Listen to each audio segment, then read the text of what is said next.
Hola a todos y bienvenidos a este nuevo video, en el que consideraremos de una manera cuantitativa la noción de velocidad de propagación de una onda armónica y la velocidad de una partícula del medio en el cual se transmite la onda. Demos antes un breve repaso de lo que debemos tener muy claro para entender este video. Escribamos la función que describe la onda armónica de la siguiente manera.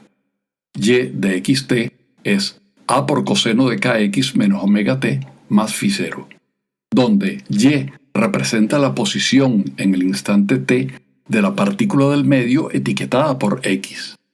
Como siempre, a es la amplitud, k es el número de onda relacionado con la longitud de onda a través de la relación k igual a 2pi sobre lambda, y omega es la frecuencia angular relacionada con el período t mayúscula a través de w igual a 2pi sobre el período.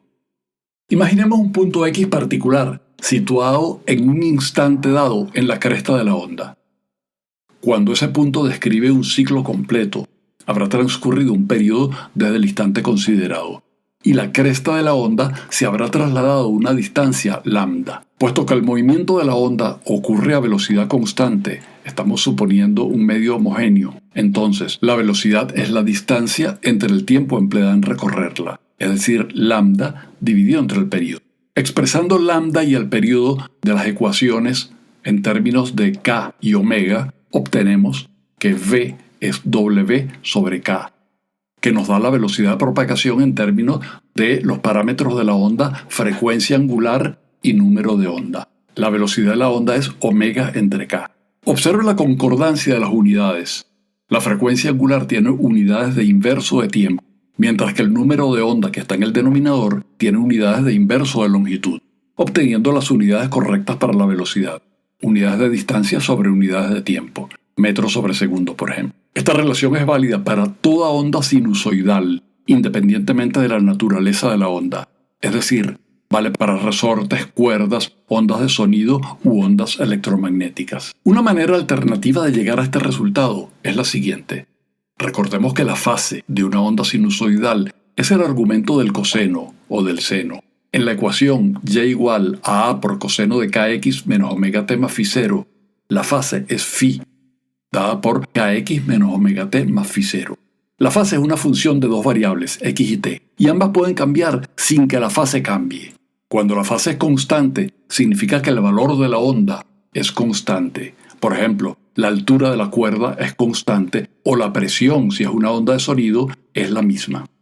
La región o regiones de fase constante se llaman frentes de onda y es un punto para una onda en una cuerda o una superficie para una onda de sonido que se propaga en el espacio. En efecto, en nuestro caso, fase constante significa que kx menos omega t más phi 0 es constante. Derivando esta ecuación respecto del tiempo, obtenemos que k por la derivada de x respecto de t menos omega es igual a 0. Las derivadas de las constantes son 0. Pero dx a dt es la velocidad y por consiguiente, pasando omega al lado derecho y dividiendo ambos miembros entre k, retomamos el resultado obtenido previamente. La velocidad es omega entre k. La velocidad a la que se propaga la onda se llama velocidad de fase, precisamente por ser la velocidad a los que se mueven los puntos de fase constante. Esta es la velocidad a la que se mueve un punto de altura constante, por ejemplo, la cresta de una onda. En una onda de 3 dimensiones, la fase depende de las 3 coordenadas espaciales, x, y, z, y la coordenada temporal, t, de modo que los frentes de onda satisfacen que phi de x, y, z y t es igual a una constante c. Esta ecuación representa una superficie de 2 dimensiones que se mueve en el espacio de 3 dimensiones a medida que transcurre el tiempo. Para una fuente que emita ondas esféricas, los frentes de onda son superficies esféricas concéntricas que se alejan del centro. Muy lejos de la fuente, en pequeñas regiones, los frentes de onda son planos paralelos que se alejan del foco emisor y las ondas se llaman ondas planas. Es muy importante recalcar que como la velocidad de la onda solo depende del medio, hay una relación entre la longitud de onda lambda y la frecuencia. En efecto, escribamos que la velocidad es lambda entre el período. Puesto que el período es el inverso de la frecuencia natural, obtenemos que v es lambda por f. Como la velocidad, es decir, el lado izquierdo, es constante, Si aumenta la frecuencia, disminuye lambda y viceversa. Cuando uno aumenta, la otra disminuye. Por ejemplo, si escuchamos un sonido que los músicos denominan el la natural y que es la frecuencia convencional de referencia para afinar los instrumentos musicales, la frecuencia de este sonido es de 440 Hz, puesto que la velocidad del sonido es aproximadamente 340 metros sobre segundo. Podemos calcular la longitud de onda como la velocidad del sonido dividido entre la frecuencia, sustituyendo los valores numéricos 340 metros sobre segundo entre 440 Hz. El resultado es muy fácil calcularlo, da 77 centímetros. De tal forma que el la natural tiene una longitud de onda de algo menor a 1 metro. En cambio, si escuchamos el sonido de la cuerda más grave de la guitarra, que tiene una frecuencia de 82 Hz, un cálculo similar permite saber que su longitud de onda es de unos 4 metros. Pasemos ahora a obtener la expresión para la velocidad a la que se mueven las partículas del medio a medida que la onda se propaga. Como la coordenada de la partícula x1 es y evaluada en x1 y t, la velocidad, que es la tasa de cambio de su coordenada con respecto al tiempo, es la derivada parcial de y respecto del tiempo, y eso lo denotaremos y punto.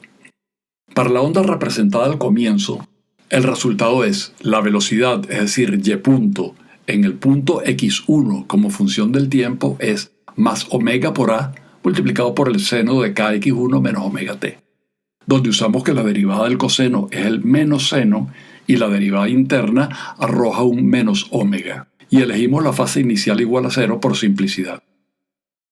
Note que la velocidad máxima es cuando el seno asume su máximo valor, es decir, 1, resultando que la velocidad máxima es la frecuencia angular multiplicada por la amplitud. Vamos ahora a resolver un ejercicio para consolidar los conceptos de este video. El enunciado es así. Una onda sinusoidal se propaga con una frecuencia de 40 Hz y recorre 5 centímetros en el lapso de 1 segundo.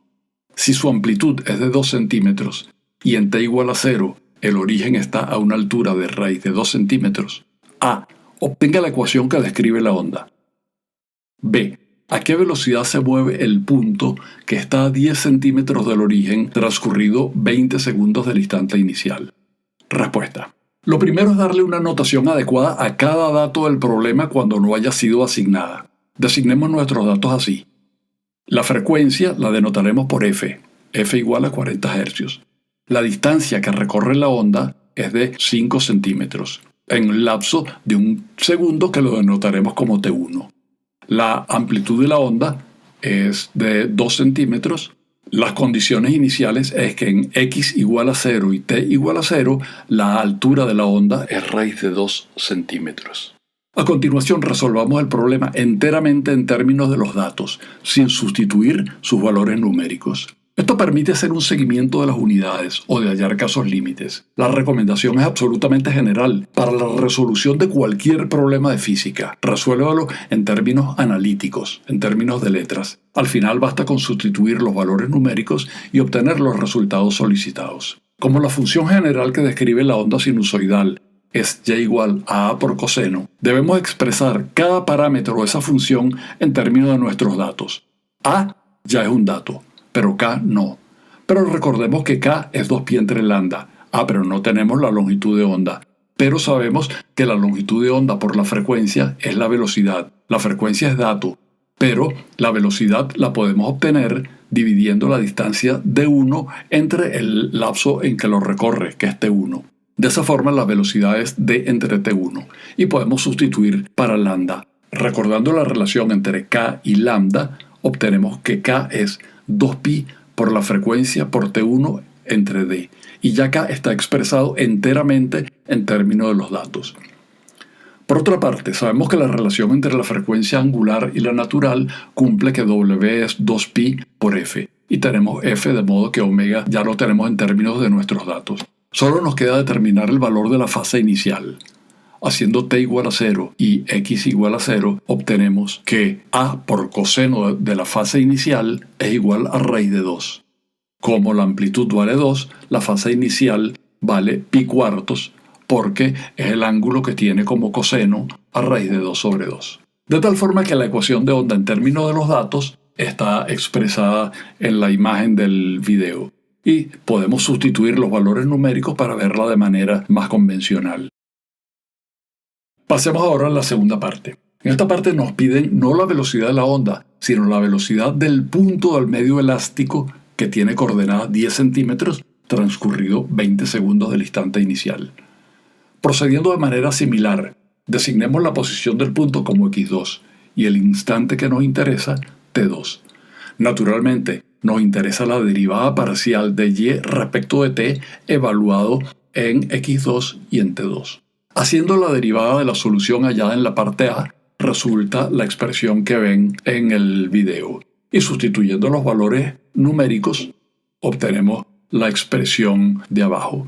Finalmente, lo único que queda es sustituir x2 por 10 centímetros y t2 por 20 segundos, y el resultado es el que muestra en la última línea. El estudiante debe verificar cada uno de los pasos y ser capaz de resolver este y problemas similares de manera independiente. Eso es todo por ahora y hasta nuestro próximo video.